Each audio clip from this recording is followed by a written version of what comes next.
Buongiorno a tutti quanti. Lo so che non dovrei cedere alle provocazioni perché alla fine è quello proprio che certe persone cercano.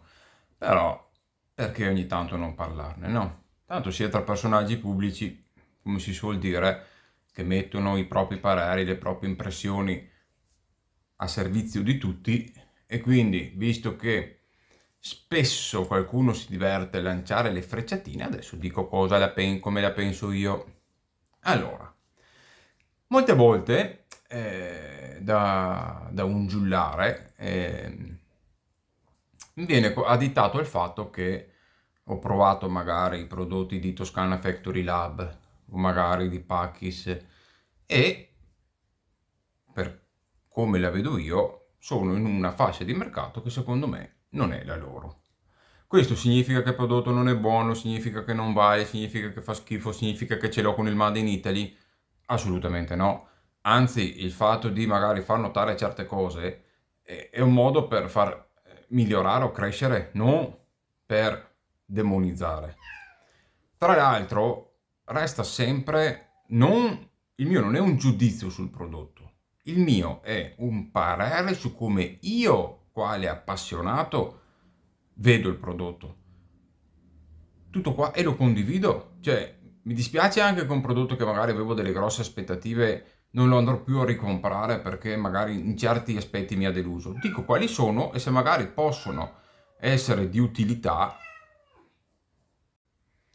Scusate, ho dovuto staccare un attimo. Se magari questo dopo può essere anche di utilità per il produttore o via dicendo, per fare delle piccole migliorie e migliorare ancora, ben venga, altrimenti resta sempre un mio parere personale. Allora, cos'è che succede? Che se una persona continua a venire a farmi il pelo a me, no? Del Made in Italy qua. La mia domanda è questa. Ma per te, tanto sai con chi sto parlando, per te, Toscana Factory Lab, dov'era fino ad oggi? Nell'ultimo anno o più che c'è stato che Toscana Factory Lab è un prodotto venduto in Italia. Perché non l'hai provato fino ad oggi? Perché avevi qualche screzietto con il produttore? Allora il Made in Italy, se io ho un screzietto con il produttore che magari non mi sta tanto simpatico, allora non gli provo il prodotto, non gli faccio pubblicità, non glielo faccio conoscere.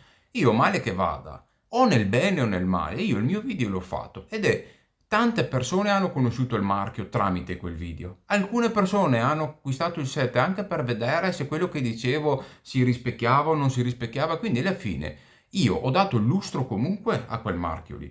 Chi se la prende sul personale è che magari c'è la coda di paglia, ma la cosa che dà ancora più fastidio è che io sono additato, quello che va a comprare il prodotto, che gli dà i soldi e lo prova e fa un video, io sono additato come quello che è contro il Made in Italy. Ma chi invece ignora il marchio per un anno perché c'ha qualche piccola bega con il produttore, quello è un genio, no? Quello è uno che ci interessa tanto il Made in Italy. Se magari questo scrazio fosse andato avanti, non l'avrebbe mai provato. Quindi adesso è il prodotto migliore del mondo, perché adesso cosa volete? Americani fanno pietà, cioè adesso c'è Toscana Factory Lab e Pacchi che sono i migliori saponi al mondo, però fino all'altro ieri non esistevano. E allora cosa bisogna fare con certe persone? Chiamarlo e dire guarda ti regalo, facciamo pace, ti regalo 3-4 set, ecco allora io dopo se ne parla bene. Dopo diventa un prodotto meraviglioso. Fino a prima non esisteva, quel prodotto lì non esisteva, quindi Made in Italy lo affossiamo fino a quando non mi chiami e mettiamo le cose a posto, mi regali qualche set, allora prodotto top. Se questo è il modo, secondo voi, corretto e giusto, allora probabilmente sto sbagliando qualcosa io. Che comunque sia, è vero, anch'io con certi prodotti ho deciso di non usarli più, però intanto li ho provati, intanto li ho usati. Se dopo non li uso più, perché magari ho avuto dei problemi e ve ne parlo. Questa è coerenza. Io i prodotti li provo, che mi stia simpatico o non simpatico un produttore, a me non me ne frega nulla. Io il prodotto lo provo e dico la mia. Dopo magari non lo userò più, ma intanto lo provo e dico quello che penso, perché ci tengo, perché è la mia passione. Perché se mi va di provare un prodotto, a me non mi interessa niente chi lo fa o come lo fa. Lo provo e dopodiché dico la mia. Invece, certi giullari, perché sono dei giullari, hanno il coraggio di venire a fare il pelo a me quando hanno ignorato per un anno un prodotto perché c'aveva qualche piccolo scrazio con il produttore. Questo è quanto tengono al Made in Italy. Adesso magari viene venduto su qualche store dove, ma chi lo sa, e allora adesso diventa meraviglioso, spettacolare, bisogna parlarne, e amicizie, e abbracci.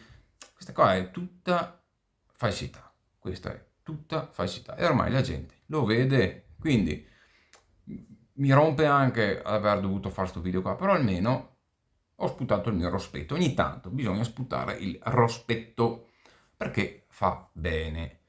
Ecco, allora, io nel bene o nel male sono sempre stato sincero con tutti voi, non ho mai nascosto nulla, io ho sempre detto le cose come stanno, ho sempre cercato di essere coerente e non ho mai agito contro nessuno volontariamente. Se qualcuno l'ha visto come un attacco, c'ha qualche problema lui, perché io non ho mai attaccato nessuno.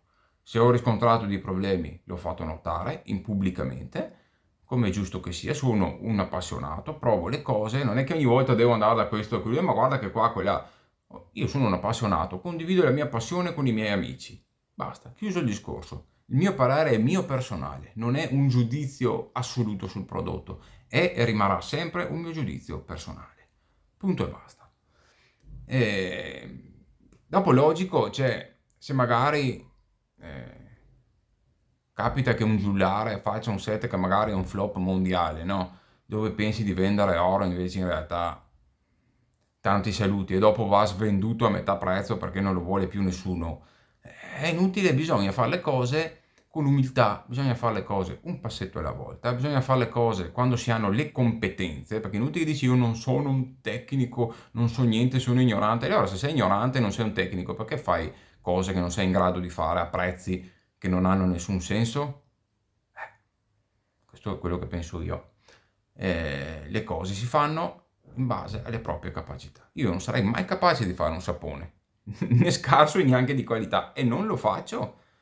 Però, ad esempio, tramite uno che ha la professionalità, che ha le tecnologie e le capacità per fare una certa cosa, ho dato dei miei feedback in base alla mia esperienza, in base alla mia, come si può dire, alla mia esperienza di appassionato. Ma la cosa finisce lì, io non vado oltre, perché fino a qua arrivo. Quindi quando vuoi fare il passo più lungo della gamba, dopo i risultati sono quelli che sono, non sono io che determino che un prodotto sia buono o non buono, è il mercato. Cioè, se io faccio una recensione di un prodotto magari negativa, ok? E dopo nel mercato si rispecchia quello che io ho detto. Non è che io ho rovinato il prodotto sul mercato, è il mercato che decide. Se io faccio una recensione su un prodotto top, se avessi detto ad esempio Pantarei facesse pietà, avrei avuto tutto il mercato contro. Per quale motivo? Perché il prodotto è top. Altra domanda che mi faccio è come mai che certi personaggi parlino di questi prodotti adesso, però non parlano di prodotti come quelli di Andrea Bianchi, come quelli di Pantarei, che sono per il 99,99% delle persone che li hanno provati sono i top a livello italiano, quelli però non vengono provati, no, perché? Perché se non ci sono magari qualcosina che vola nell'aria, non vogliamo mica fare pubblicità a prodotti italiani veramente di nicchia e top, quelli no, quelli non se ne parla, solo quelli che fa comodo, dove magari dopo si può in qualche maniera portare a casa qualcosina. Questa è la realtà delle recensioni qua in Italia, è quello che vedo, non di tutti, perché ci sono persone che hanno passione, che fanno il suo come Guido Sarno con rasatura semplice, anche Riccardo sto vedendo di rasatura tradizionale, è un bravo ragazzo. Ci sono delle persone che comunque fanno il loro, si divertono e tutto. Invece ci sono tante persone che purtroppo il loro scopo è quello di. Ragazzi, tanto lo vedete da voi, no? A me non mi interessa niente i numeri, non mi interessa niente i soldi, ma sapete quante occasioni ho avuto io di poter avere guadagni di qua e di là, a destra e a sinistra, non ho mai accettato nulla. Ecco, sono fatto così, non mi interessa. Io, per carità, se uno magari mi dà una mano o qualcosa, io lo accetto, però non voglio avere guadagni, non voglio essere affiliato a nessuno, non voglio essere legato a nessuno, io voglio godermi la mia passione in libertà, perché non è questo la via con cui io voglio guadagnarmi da vivere. Io sono un operaio, faccio il mio lavoro in fabbrica, questa è una passione, voglio che resti e che rimanga una passione. Questo è il mio punto di vista e la persona che sono e che vi ho sempre dimostrato fino adesso. Quindi ragazzi, vi saluto, ci vediamo al prossimo video. Bye bye.